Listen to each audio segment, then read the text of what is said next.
Okay, so our second session with Ben, he's going to delight you with restoring the methionine synthase enzyme. So take it away, Benjamin. All right. You guys are back for more. Some of you anyway. Some of you guys are seeking refuge. Yeah. It's all right. That's right.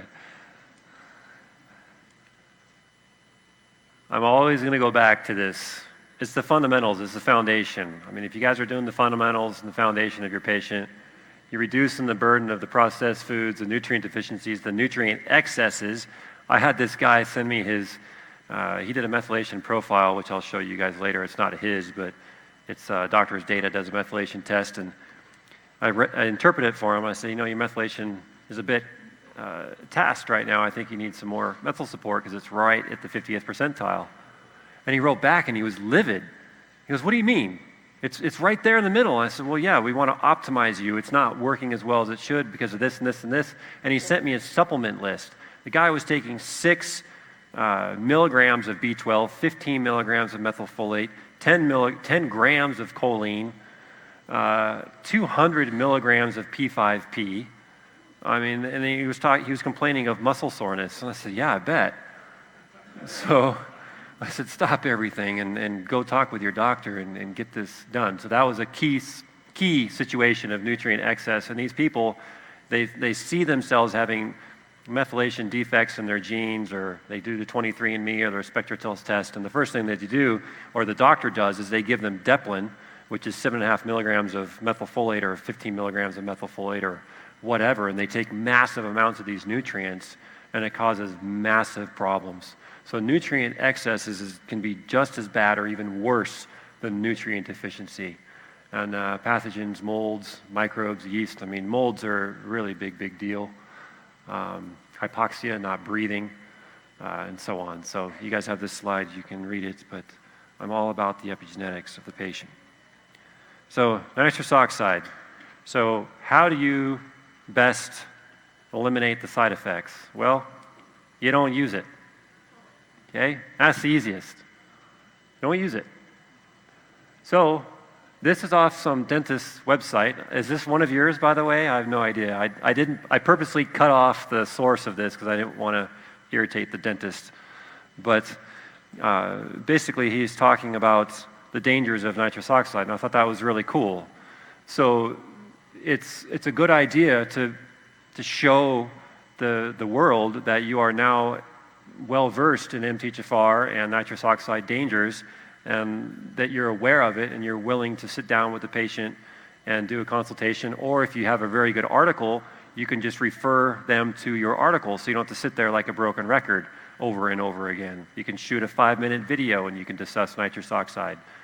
There's all sorts of things that you can do on your website to be proactive, and it will gain patient confidence, patient referrals, increase business, and free up your time.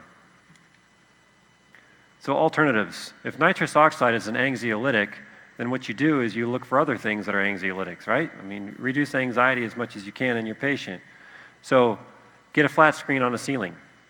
I saw this at my family dentist for our kids. He's a pediatric dentist, and he has a flat screen. He has walls that are all decorated with animals and paint, and it's really cool. It's cheerful, and on every screen or every ceiling in his above the dental chairs is a flat screen, and he has a whole library of movies, and he asks the kid which movie they want to watch, and puts on sunglasses so he doesn't get blinded, and by the bright lights up there, and away he goes, watches the movie. Worked beautifully. So colorful walls, artwork, being happy, and not just like, hey, next patient, right? So music of the patient's choice. Put on, well, you can't really put on earphones. If you do, it's got to be light, but stream music. Say, hey, what's your favorite kind of music? And stream it for them. Rescue Remedy, fantastic. How many of you guys use Rescue Remedy? I wish they made a 5th of that. I was just talking about it at lunch because the brandy tastes so darn good. So the 5-flower formula by Dr. Bach. And Calms Forte. Calms Forte is great for adults and kids. In fact, all these things are great for adults and kids. But if you do Calms Forte, I urge you to start with the Calms Forte for kids.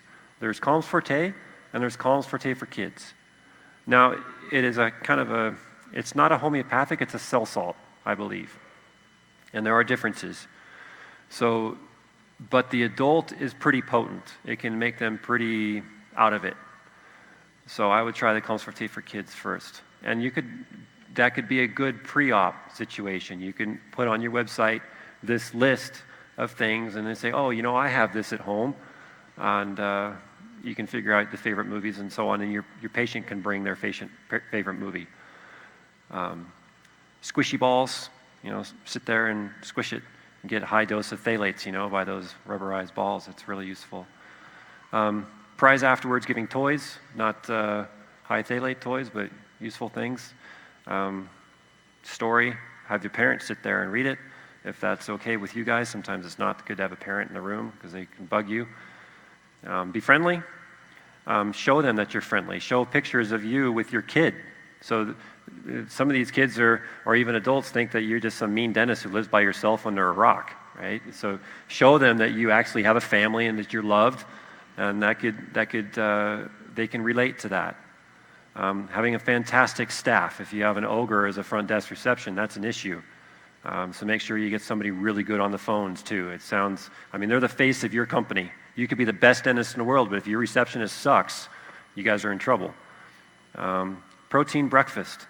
If these kids are having Fruit Loops and tater tots for breakfast and they come in and their blood sugar crashes, do you think they're going to be easy to work on? Do you think the patient's going to be easy to work on if they chug a 5-hour energy in Starbucks and a donut? Absolutely not. So you got to make sure that they have some type of smoothie for breakfast. So again, this is patient compliance. You can have all this on your website. And you can even show this slide or adapt it however you want. Any information in this slide or in these two presentations you can use. I have no problem with that. Caffeine is definitely cause issues. Magnesium deficiency is a big problem. It's very, very prevalent, especially with all the caffeine out there. And quite a few people are exercising too, or sweating in saunas. They could be magnesium deficient. Magnesium deficiency causes a blockage in the glutamate converting to GABA. So magnesium and B6 are very, very useful for that. And homeopathics have a list on the website. Now this, probably can't see it, but there's a URL right here. This is where I got it from. So this is a homeopathic applications in dentistry, and it's cool because it shows the remedy and it gives you the potencies too. So these are 12C potencies. So the lower the potency, i.e. 6C or 12C or 30C, are more effective for physical ailments than mental ailments. So, anxiety is not a physical, but it kind of is triggered by a physical experience and walking into a dental office. So I would resort to a lower potency, and they give brief descriptions of each one. And you can give this to the patients prior to them coming in for the treatment. Used to enhance the drainage of pus. I'm glad we had lunch already. That's silica. That's useful. Silica is a cell salt. Is actually very good for reducing stress. I like using Coliphos. Actually, the biophosphates, cell salts from Highlands. So the biochemic phosphates. The Coliphos, Magphos, and silica.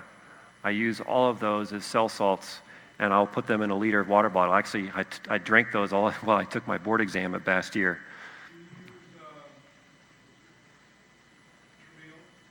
Tramiel is more of a pain. So, but yeah, I would use. Okay. Play around with it. It's going to be different things for different people. And Tramiel could be drops too. What's that? You use? Oh, okay. Afterwards. Okay. So now, if all those things aren't going to work for your patient, they're not compliant, they're continue drinking caffeine, they don't want to have anything to do with homeopathics, yeah.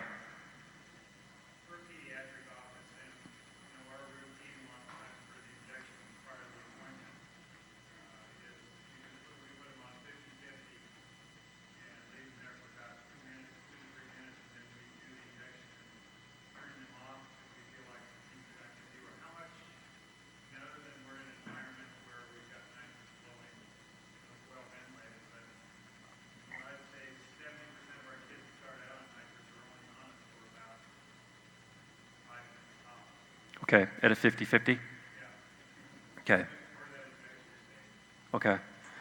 So I don't know if you could hear the doctor, but he said he uses typically on every patient a 50-50 blend of a mixture of nitrous and oxygen just for a couple minutes for pediatrics, correct? And that really helps out calm them down prior to the injections. And it's good. It's only a few minutes. It's 50%.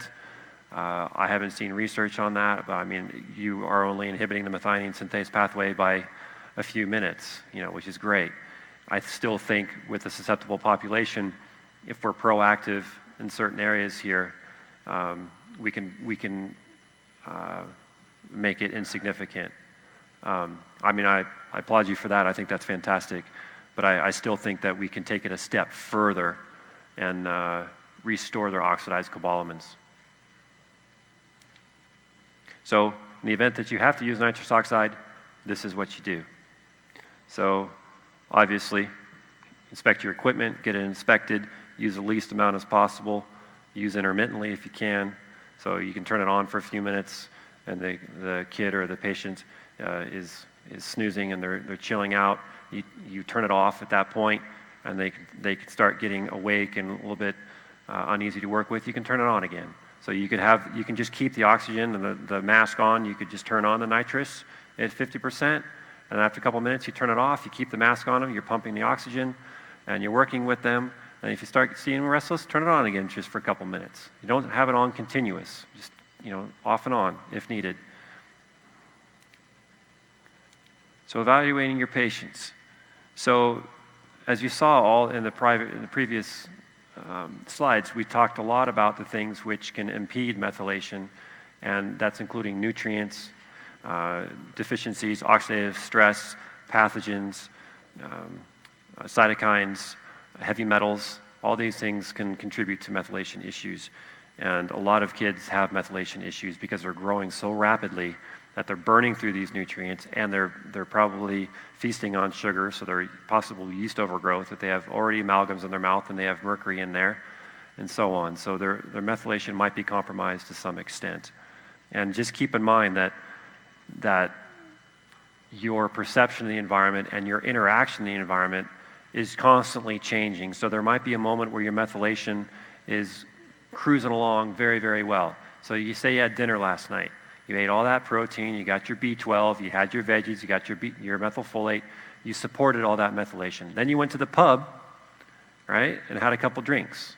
Now those couple drinks increased the acetaldehyde, and then it started inhibiting your methionine synthase enzyme.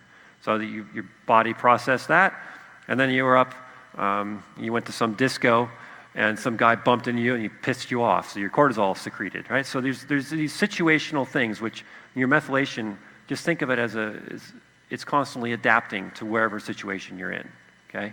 Plus you're sucking down the cigarette smoke all the time. So it's situational. So when you're doing team care, obviously you're a dentist and you need to understand your patient so you can request records. If it's a patient with autism, and if you request records, you might get a stack like this, right? And take too long. Say, hey, give me a SOAP note, give me a one-page summary of the key things I need to understand and the key lab findings. So, and you integrate with the doctor, and you can give that to your patient. You can have a download form right on the website as well. So here's a patient kit. Give me a SOAP notes from all your doctors, okay? One page. Key findings of each. Current, not 3 years out, right? Current, very important.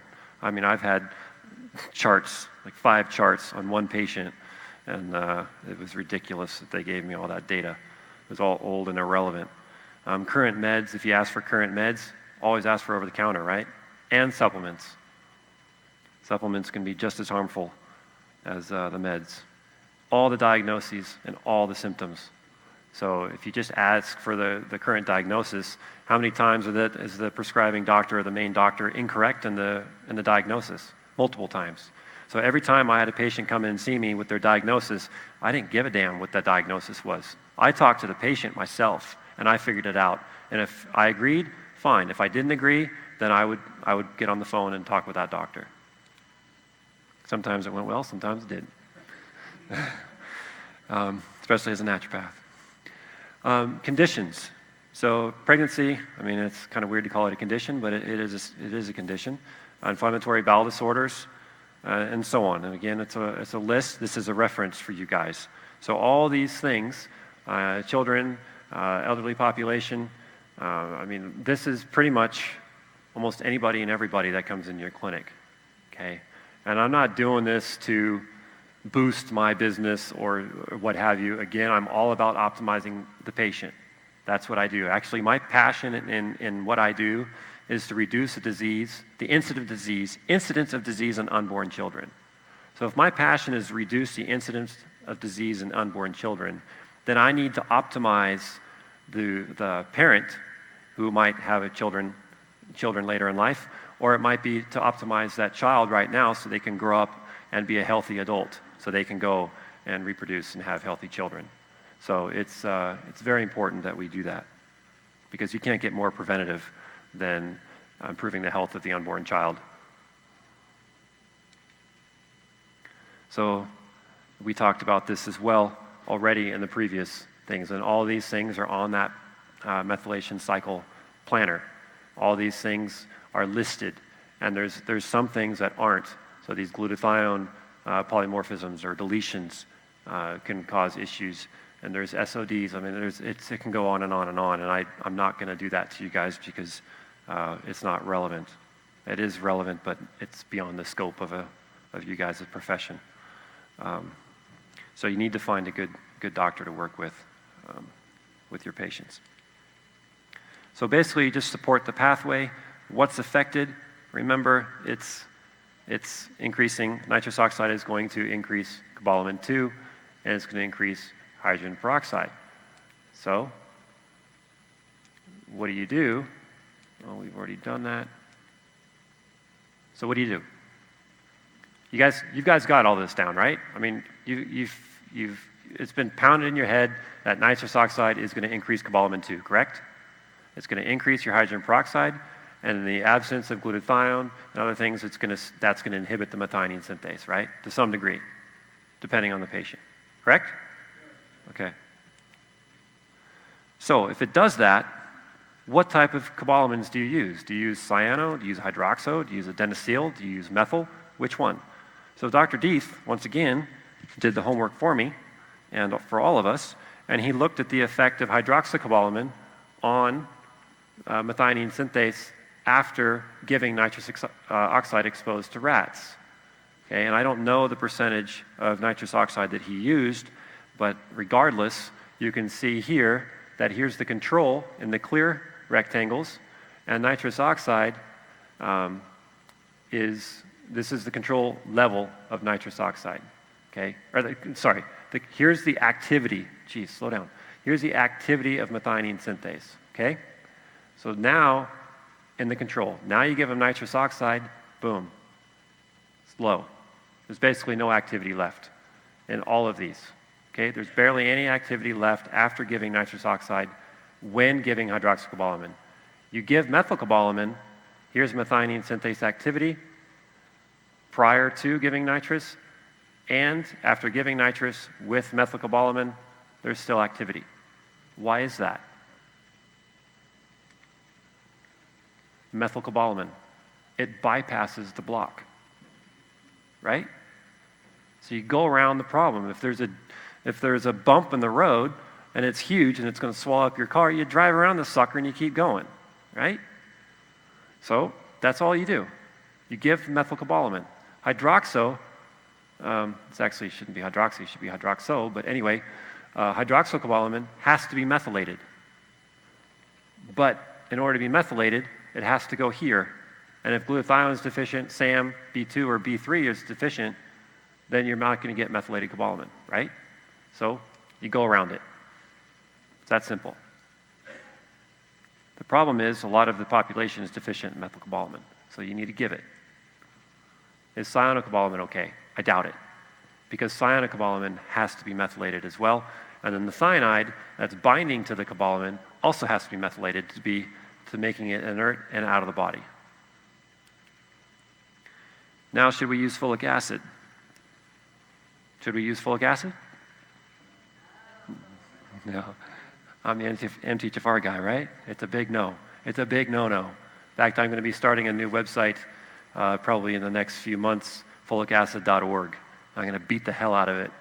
So I want to get folic acid out of everything. It's really bad, you guys. It's really bad. I mean, the research is all there. Folate binding protein blocks, downregulates. Folate receptors blocks them. The active folates in your cell can't get in because of the folic acid. It's horrible. It's really bad stuff. So your leafy greens will provide your patient the dihydrofolates, tetrahydrofolates, and the methylfolates. Okay, so I didn't know how to draw this on the diagram, but your leafy greens will provide a lot of good amounts of reduced folates. That's step one. But if you give folic acid, it's got to come through dihydrofolate reductase enzyme, which is super, super slow. It's a very slow enzyme. So that means it can only handle so much. And when it can only handle so much, that means that unmetabolized folic acid lingers in the blood of your patient, and it's going to bind to the folate binding proteins, and you're not going to be able to deliver the actual methylfolate to your patient's cells because it's blocking that. There's a much higher affinity for folic acid to the folate binding proteins and the folate receptor than there is methylfolate or 5-formyl tetrahydrofolate, which is folic acid. Leucovorin is another term. So you have to get this out of your patient's blood so these reduced folates can get into the cell. If you order a serum folate or serum B12, it doesn't mean anything. It means something, but it's a garbage test. You have to understand the function of those nutrients. They need it's intracellular function, right? That's where these nutrients are going. So just because if you see this elevated serum folate, it could be majority of unmetabolized folic acid. So that's not good. And if your patients are on methotrexate or on other things or 5-FU because they're undergoing chemo, then you're going to have issues. Here's methotrexate inhibits the dihydrofolate reductase, which is why the good oncologist will recommend the 5-formyl tetrahydrofolate if your patient's having side effects. And there is plenty of research that looks at MTHFR polymorphisms and the impact of methotrexate. They're very, very sensitive to methotrexate because they can't handle it because of its upstream effects. They're already deficient.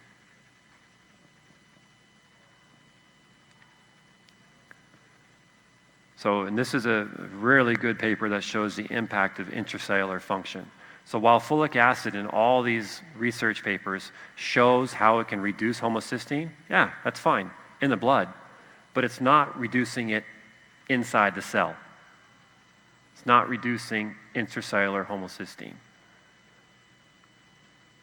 So all these papers too talked about how folic acid can lower homocysteine, but since homocysteine is not reducing the risk of cardiovascular disease in some studies, they're saying, okay, well that's I guess it's not beneficial. Well, the problem is twofold. You can't just check homocysteine, and folic acid is a piece of crap nutrient, okay? So you've got to look at S-adenosyl homocysteine, which I'll show you guys here soon.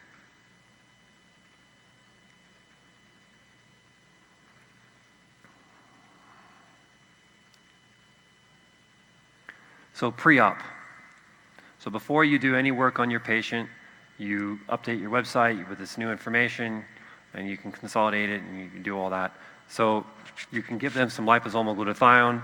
You always start low and work up because some people might have sulfation issues. They might have that acetylcholine. The phosphatidylcholine can go to acetylcholine, and elevated acetylcholine can cause issues. It can actually backfire and cause depression.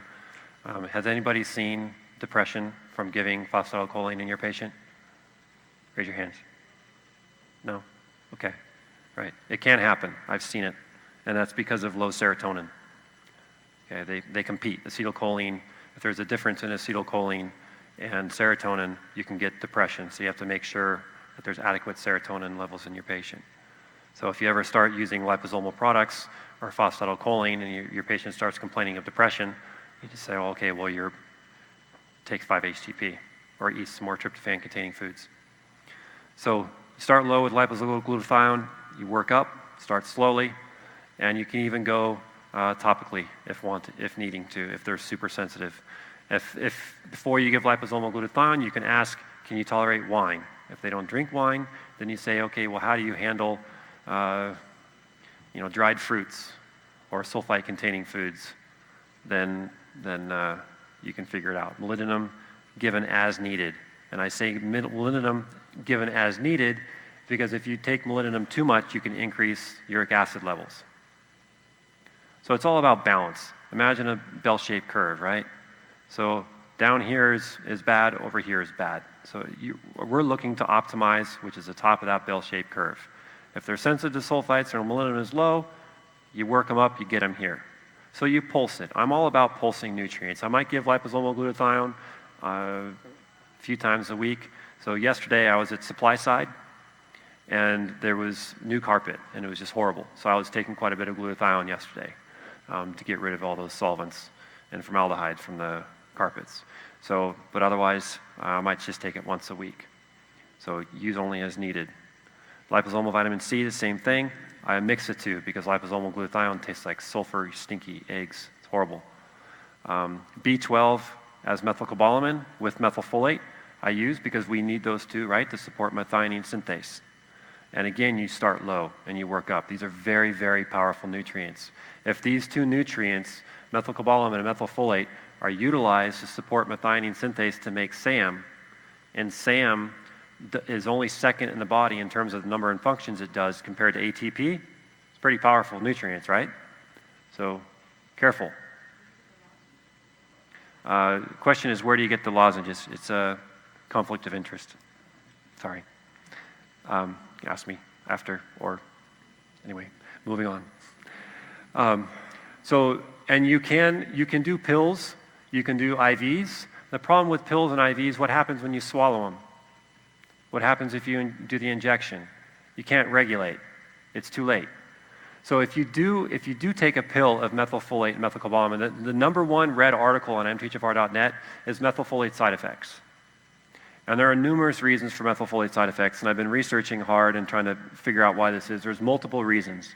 But the good antidote for once you are going to be starting to utilize methylfolate, when you start using it and you get a side effect in your patient, which will happen, you give 50 milligrams of niacin, preferably as nicotinic acid, every 30 minutes until their symptoms are gone. It's that fast. So 50 milligrams of niacin as nicotinic acid in the event of a methylfolate side effect. And those side effects can be muscle pain, irritability, depression. Those are the main ones. And you can get rashes, but that's rashes and red skin, urticaria, and that's a histamine issue. So we'll get into that.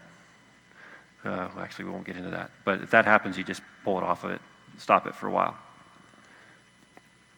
You can give vitamin B1 and other B vitamins without B12 and folate. I like giving it after breakfast. Okay, well, going back, why a lozenge? So if you give methylcobalamin and methylfolate, it works so fast, you can put it under your tongue or under your patient's tongue. You can break it into quarters or fifths or whatever, take the whole thing or half. And you tell the patient to tune in and that they don't listen to themselves. The patient has to learn how to tune in because these nutrients are strong. And if they say, oh, look, yeah, I absolutely feel it. Within 5-10 minutes, they'll feel activity going on in their brain. It's that fast. And if they like how that's feeling, and that lozenge is still dissolving, and it starts increasing even more and more and more, then they say, whoa, this is I'm maxed out. Spit out the rest. Just spit it out. Okay, just throw it away. It's that fast. It's seriously that quick. And it's expanding. Part of the reason the mechanism of action is methylfolate is it increases nitric oxide. So it's vasodilating. And plus, folates have a lot of glutamates, so it's firing a lot of glutamates too. So make sure that you're preloading with magnesium, which I talk about down here. So boswellia is really important for reducing inflammation. So is curcumin. Backing up again. I recommend after breakfast because if you're speeding up the patient, there could be a fall in blood sugar, okay, or increased anxiety. So if you're lowering your blood sugar in your patient, right, then you're going to trigger the stress hormones, the cortisols, right, to break down your glycogen storage to get glucose back in the blood. So if they get adequate NADH circulating or glucose in their blood, and then they won't have that crash. I find that to be a very important point. And you give it as needed. So if the patient's starting to get some brain fog, you take some. I just took some. And lecturing about this stuff requires a lot of dopamine and attention. And so I just took some, again, prior to talking with you guys. So I'm fully alert. And adenosylcobalamin, there is a genetic polymorphism with the conversion of methylcobalamin converting to adenosine. And you see this in patients who have exercise-induced fatigue. Again, this is not something that's for dentists, so I'm not going to go into detail with that. Adaptogens are very important. You guys all know what adaptogens are? So yeah, adaptogens are basically nutrients or herbs which blunt your response to stress. So if I go like this and I see somebody jump out of their seat, they're not very well adapted. Okay, if you're walking down the street and some guy touches you and you freak out, you're not well adapted. If your kid drops a glass and shatters to a million pieces and then you scream at them, then you're not well adapted. Okay? I've got 3 boys. I have to take my adaptogens, okay, for their sake and mine. And if you don't take your adaptogens, then you're spiking your glucocorticoids, you're burning through your methylation.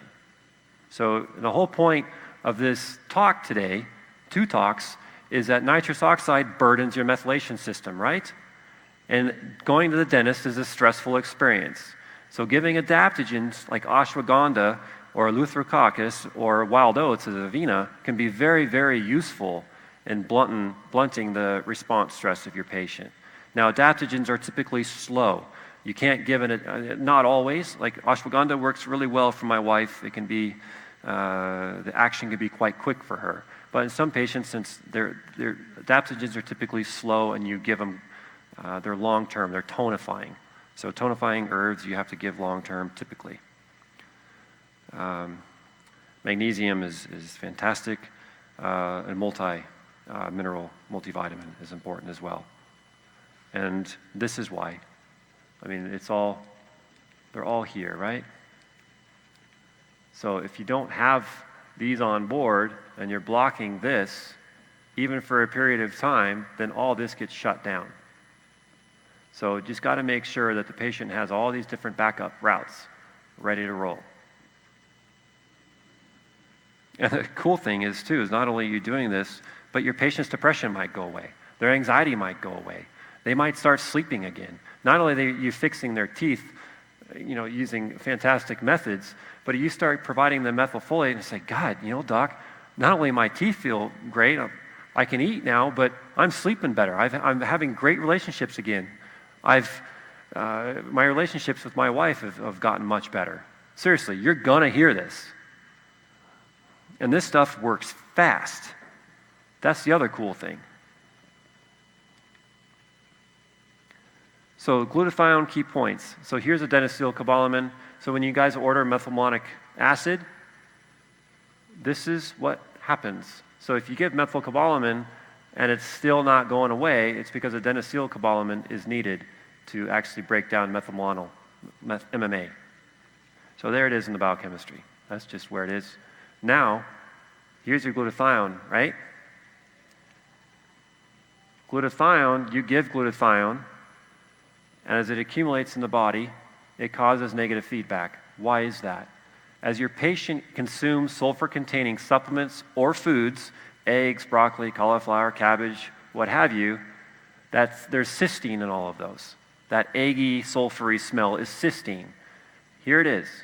Cysteine comes through with glutamate and glycine. So cysteine, glutamate, and glycine produce glutathione. Your body stores cysteine as glutathione. So it will take the cysteine that you consume and produce the glutathione with it. Now, if your patients are told incorrectly to stop all sulfur-containing supplements and all sulfur-containing foods long-term because they're reacting to sulfur, what's going to happen is your cysteine levels will go down, and your body will destroy the glutathione to restore the cysteine levels. That's a nightmare. And that is all over the internet. So when I jokingly said that my name is all over the internet, this is all over the internet, and you guys are going to start seeing it. If you guys start being known as a dentist who can handle MTHFR defects, your patients are going to be easy to begin with, but they're going to get harder and harder and harder as you guys get skilled in this. And you're going to see patients coming in here, and if you ask them if are you sensitive to sulfur and say, oh yeah, I haven't touched sulfur in months, their glutathione is tanked. And if you give them nitrous on top of that, and you're oxidizing their B12, they're in a world of hurt. They're going to get bad, and you might lose a patient because they're not coming back. So the issue is, if they consume a bunch of cysteine or you give a lot of glutathione, you're building up the glutathione, there's negative feedback, the cysteine now accumulates. As cysteine accumulates, this enzyme gets upregulated, and also it gets upregulated in TNF-alpha as well, so inflammation. As this happens, look, you're producing pyruvate feeds in this Krebs cycle, fantastic, but you're also boosting your sulfites. And we talked about this at the end of last lecture as well. Sulfites go through the SUOX enzyme, and I forgot a very important point, which is also why I love these dang planners, is because, I almost fall off the edge, arsenic, and W stands for tungsten. Arsenic, we talked about needing methylation to get rid of, right? Methylation and what to get rid of arsenic? First lecture I talked about. Glutathione, both of them. Arsenic is everywhere. You guys need to be ordering RBC arsenic levels, and you should be ordering RBC mercury as well. So I like RBC essential elements and RBC toxic elements. Doctor's Data has that test. So arsenic and tungsten inhibit the SUOX enzyme. So if your patient doesn't do well from glutathione, not only is it maybe because they're mobilizing more mercury and they're not excreting it because their kidneys are not doing very well due to lack of choline or other reasons, but it also might be because you're pushing the sulfite pathway. It's a very important point. So you can give molybdenum or vitamin B1, which is here, and you might need to be looking for arsenic and tungsten to pull out of them.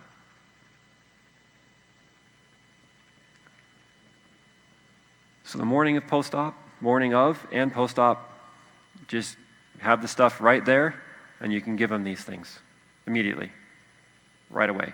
And the good thing, too, about doing it the week or two prior, the initial visit, you start knowing your patient, you can give them these things and you can see what their maximal dose is. If it's, doc, I can only handle a quarter teaspoon of glutathione, well, then you give them a quarter teaspoon. That's what you can handle, what they can handle. So you find out what they can handle, and that's what you give them. You don't exceed that.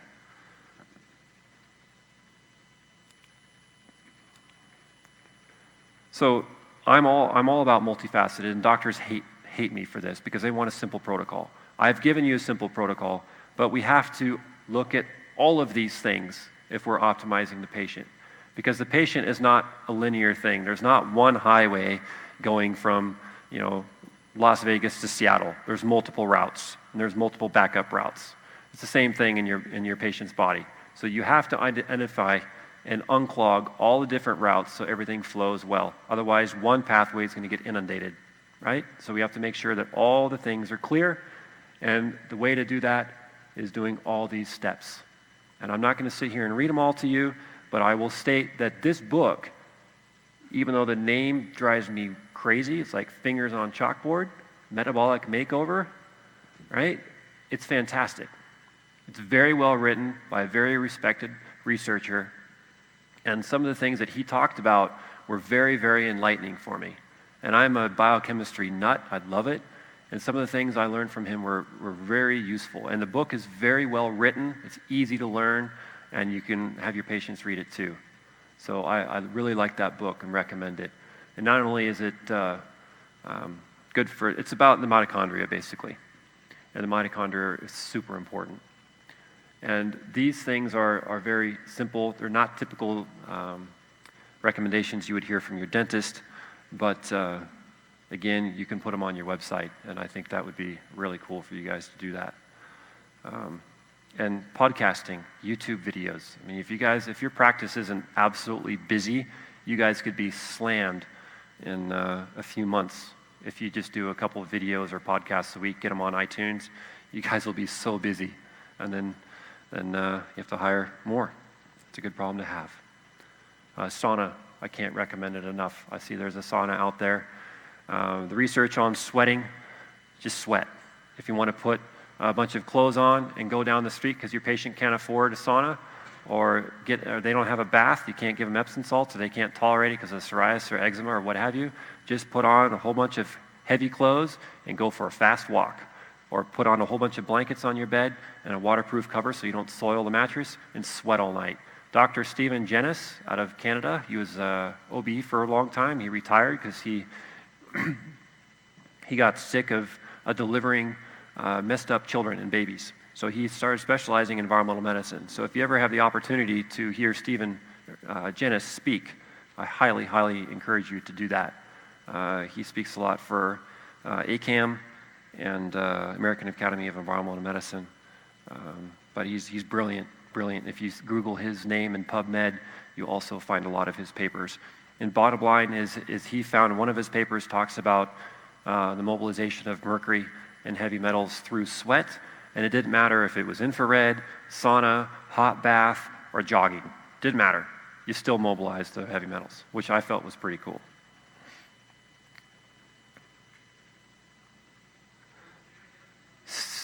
Stephen, put with a PH, so S-T-E-P-H-E-N, Jennis. It looks like genius, and he is a genius, but it's G-E-N-I-U-S, I believe. U-I-S? Okay, thank you. You heard him speak? Okay, great though, yeah, he's a great guy. And how many of you guys do provoked urinary challenges, heavy metals, and unprovoked? Raise your hand. Okay. He's the one who says that it's best to preload your patient with liposomal glutathione for about a week. Taper up as they can, give a teaspoon, and they get a much bigger dump of heavy metals. So if you want to mobilize heavy metals even faster, use the liposomal glutathione. And Dr. David Quigg of Doctors Data is great to talk with. I talk with him multiple times a week, and he's one of the chief scientific officers of Doctors Data. He's brilliant, and he has some good data on liposomal glutathione compared to IV. And basically what he found is liposomal benefits are superior to IV because IV glutathione only has a half-life of about 12 minutes. So steps of treatment, I'm not a protocol guy. You go to those conferences and you guys aren't primary physicians, but so if I go to a conference, I'll go to a supplement booth, and they'll say, you got leaky gut, take this supplement, and this supplement, right? And they give you the dosages. And I find that really insulting because one, I love practicing my own medicine for my own individualized patient, and medicine is an art, dentistry is an art. So you have to practice that art because every person is different. And so you need to identify what is going on, what systems are affecting your patient, what are being imbalanced, and you optimize each one of those systems, or you have the primary care physician do it and say, hey doc, I think this person has yeast overgrowth or mold exposures or what have you. Then they work on optimizing that because they're super sensitive to my nitrous oxide that I give, and I'm supporting them with this and this and this, but if team care, right? So again, not reading from slides, it's all important. It's all important to do. It's all overwhelming, but that's medicine. It's not easy. That's why I love it. Now labs, how many of you guys order labs that are beyond this typical scope of dentistry? I see one hand. How many of you guys are ordering things like CDSAs and organic acids? Anybody? Okay, just a couple. Okay. So the cool thing here is you don't have to think, you can stare. So again, we've been through all these things, the nutrients everywhere. Common findings. Common findings, if you do order labs or if you get the SOAP note from the doctor referral and your patient comes in, they're autistic or they have rheumatoid arthritis or they have fibromyalgia, they have MS, and you get the SOAP note back and you see elevated urinary methylmalonic acid, that's, oh crap. If I give them nitrous oxide, this patient has B12 deficiency. If they have macrocytic anemia and MCV, MCH are elevated, they're going to be in trouble, right? So you give them methylcobalamin, correct? Correct? All right. So restoring that is super important. RBC, magnesium, folates, and zincs. SpectraCell has a great, SpectraCell, help me out here, is it lymphocyte, T lymphocyte testing, right? That shows the level of nutrients inside the T cells. So the lymphocytes, those are intracellular nutrients. So that's more effective than just ordering serum cobalamins and what have you. So I highly recommend that you go over to SpectraCell and you talk to them about that lymphocyte intracellular testing. And the cool thing about that too is they have experts on staff that the results come back and you don't understand anything, they'll handhold you and walk you through it. You just schedule appointments with them.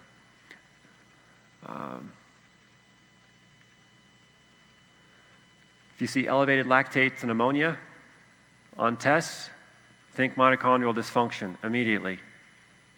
If your patient has mitochondrial dysfunction, then their glutathione levels are screwed up most likely. If their glutathione levels are screwed up, then if you give them nitrous oxide, you're going to mess them up even worse. It might not be super noticeable during your office visit or even a couple days after, but it might be noticeable to the parent a week or two after. And it's like, God, what the hell happened to my kid? They were fine a couple weeks ago. They were fine when they went to the dentist, and they can't pinpoint the problem. So that's why if you guys support them with methylcobalamin and glutathione and methylfolate, it's going to be much better for them. So this is a doctor's data methylation profile, and it's looking at basically the methionine cycle. It's not looking at folates, which is a problem. I've been pounding on them to improve the folate derivatives. But anyway, if you look here, homocysteine level of 9, that's normal, right? Yeah, in an adult, 9 is pretty good. It's not too bad. But their SAW, their S-adenosine levels are elevated. So the problem here is if you order just homocysteine in your patient, you're going to miss the elevation of SAW, and SAW is inhibitory to SAM. So all your methyltransferases are inhibited by SAW. So your BHMT, even if they're getting adequate choline and their SAW is elevated, this isn't working very well. Their PEMT and their GAMT to make creatine and phosphatidylcholine, their protect their cell membranes in their kidneys and their muscles and elsewhere, going to be inhibited. So the production of phosphatidylcholine are going to go down. Their ability to eliminate dopamine, norepinephrine, histamine, all these things are going to be compromised due to elevated SAW. But you say, they must be methylating fine because their homocysteine is okay. No, it's not. Their SAM is low, it's borderline. Their cysteine levels are borderline low, so you can assume that their glutathione level is probably not doing too well. And maybe they're not consuming enough protein. Maybe they're vegans or vegetarians, or maybe they're just not eating. This is a fasting test, by the way, an overnight fasting test. If you order homocysteine, they have to be fasting overnight. And this is ideally fasting on no supplementation as a baseline. If you start doing interventions with methylated folate or SAMe or whatever else, then you can retest utilizing those nutrients to see how they're affecting their methylation. So you run this test as a baseline to see where they are, and then you make your interventions, you retest again in about a month, and you see how things are looking, because methylation occurs very quickly. These things turn around very quickly. And I have a very good article on seekinghealth.org, and I have a podcast and an article explaining how I interpret this. So on seekinghealth.org, if you go to the Learning Center, there's a whole explanation of how I do this.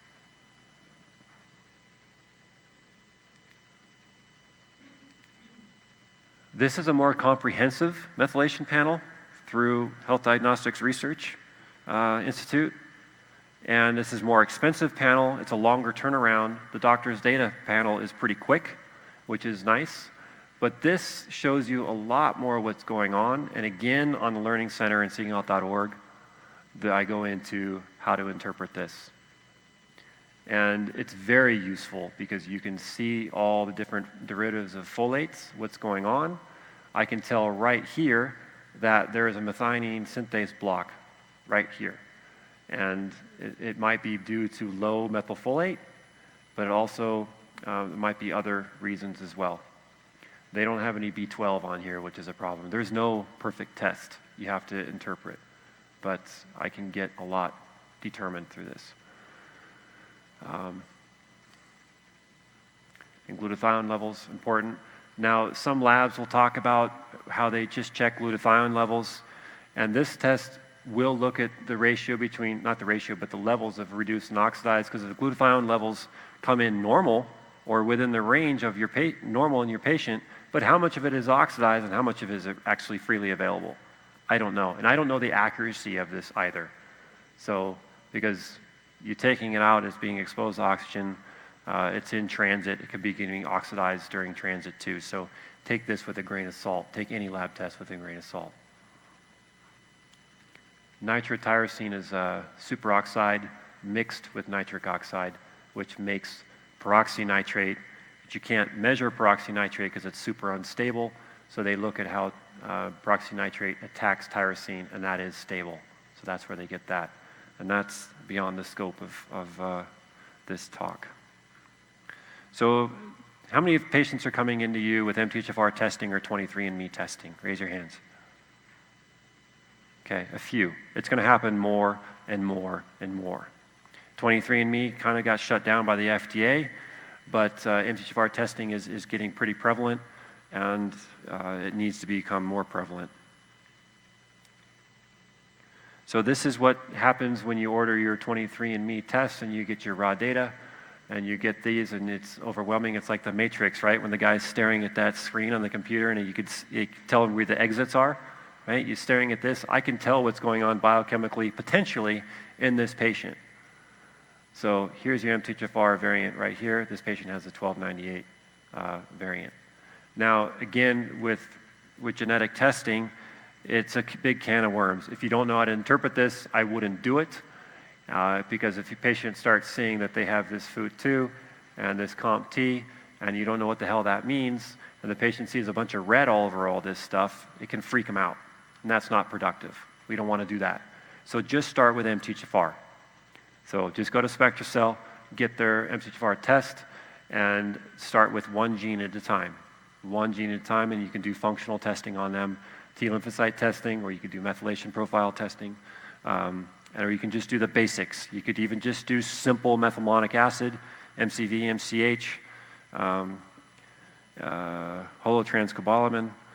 These things are all useful. And glutathione levels. I mean, those are all the basics you have to do. Or you can just treat empirically. If you have to use nitrous oxide or you're using a little bit, just give them a little methylfolate and a little bit of B12 and a little bit of glutathione. So this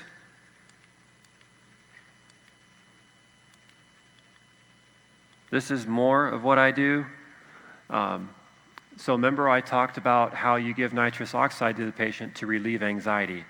And then that one paper said you use it to reduce pain as well. But you don't. You use nitrous oxide. You use other things to reduce pain. So, the problem is if you reduce the methylation in your patient due to the nitrous oxide, and that's limited their ability to produce SAM. Look what eliminates dopamine. SAM. And also vitamin C, sulfation, and riboflavin. Okay? And SAM again. So if you're reducing methylation in your patient to reduce the anxiety, you are going to possibly increase their dopamine levels because you've reduced the body's ability to produce SAM because you've blocked methionine synthase. So you've heightened their pain for a period of time. And we don't want that. We don't want your patients hurting, right? So you give them Tylenol, you give them other things to reduce the pain, but you've also increased their dopamine levels. So a key thing is that they can't sleep at night. If in your history questions, you say, do you sleep well at night? And say, no, I toss and turn, I just can't fall asleep. Well, it might be because their serotonin is not converting to melatonin. So that requires SAM. So the conversion requires SAM and pantothenic acid. So adrenally deficient people are going to be B5, i.e. pantothenic acid, deficient. So if these patients are type A, on the go, CrossFit is all the rage now, right? Triathlons and what have you, they're going to be really low in their B5. So you give B5 during the day, definitely not at night. And I give about 500 milligrams, maybe once to twice a day, and they're going to love you for that because they're going to feel like $1 million. It's super useful, and it's very, very safe. So you give them the B5 during the day, and then you give them SAM at night. You give them 250 to 500 milligrams before bed. You always start with a low dose. You give them SAM, and you say, monitor it. Did that help you go to sleep? No. Well, then the next night you can try 500. And they will fall asleep like that, okay? And if they don't stay asleep, there's other things going on. But a good way to gauge methylation in your patient is, do you fall asleep at night pretty quickly? If they say no, they're not able to produce the serotonin. Maybe there's an upstream deficiency in 5-HTP or tryptophan or a whole bunch of other things. But that's a pretty cool thing to do. And if they're in pain, you can give them N-acetylcysteine because sulfation helps metabolize dopamine. You can give them SAMe and magnesium as well to reduce the pain. You guys have heard about SAMe for reducing depression, and you've heard about SAMe reducing pain and arthritis, right? So that's why. Yeah. Why do you say that people who have trouble falling asleep are so methylate? Because if they have trouble falling asleep, that means they might have ample serotonin, but they have too much dopamine.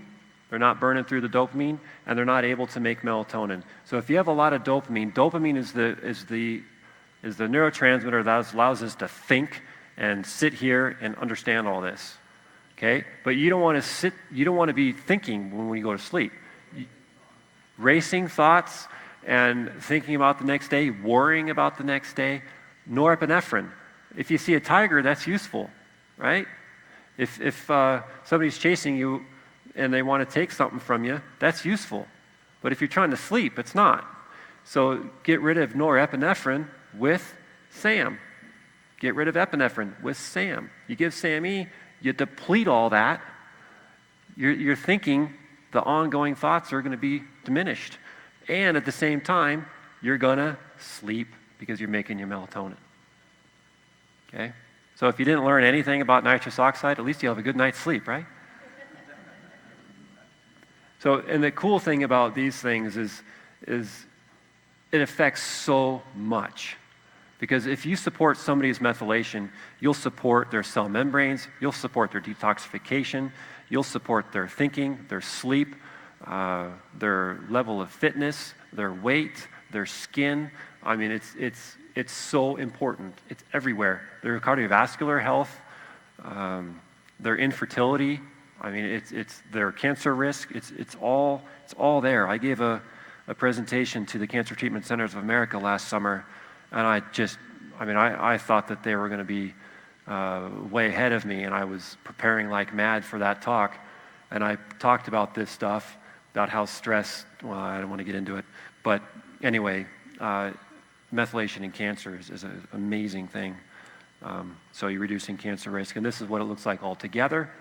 And I'm blowing this out constantly. So I'm adding mitochondrial function and reactive oxygen species to this. Actually, as we speak, I'm drawing it out right now. So key points, summary, use alternatives as much as you can to the Tylenol and nitrous. For the nutrients, you want to use methylcobalamin and methylfolate because those are going around the blockages of the biochemistry, right? So you're just going right around the MTHFR enzyme, you're going right around the methionine synthase and the oxidized cobalamins which have been generated from the nitrous oxide. You're just going right around that problem and you're supporting it.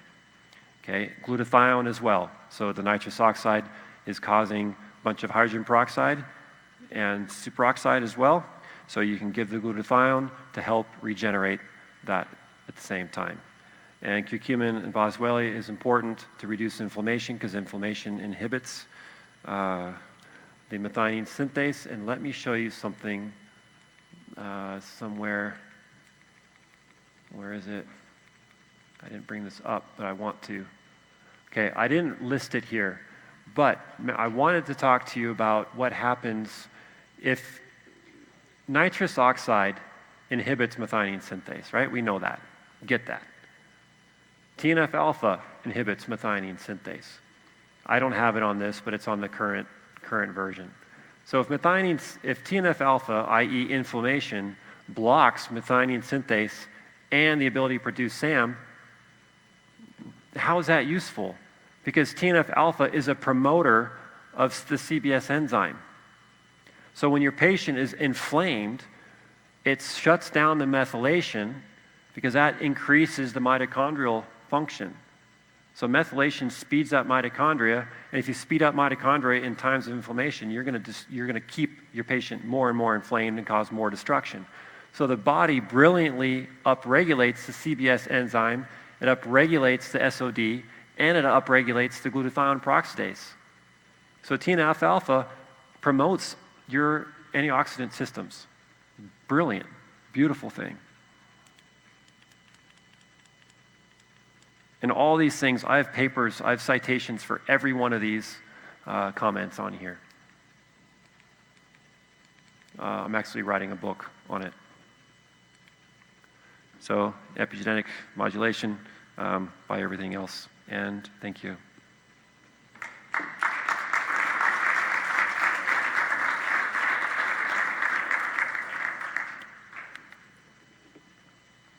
Questions? Or you guys just want to get the hell out of here? Check. If you have a question, please come up here and grab the mic, please. Does anybody have a question? So was that useful to you guys? I mean, do you understand? Okay? Okay. I get into the science because I want to establish credibility, and I want you guys to understand the biochemistry in case another dentist or MD or somebody else or your patient asks you, you'll have the tools to describe what it actually does, and then you can, I mean, I could have just walked up here and say, just give methylfolate and B12, and I could have been done in 5 minutes, right? But that's not solving the underlying problem. We have to establish the problem, see what it does, all the different things that interfere, and then repair things. So that's what I try to do.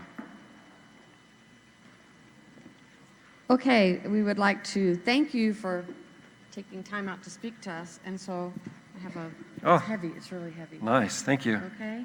Just Appreciate that. A little bit of an appreciation. Wow. And you guys, please a big thank you to SpectraCell as well.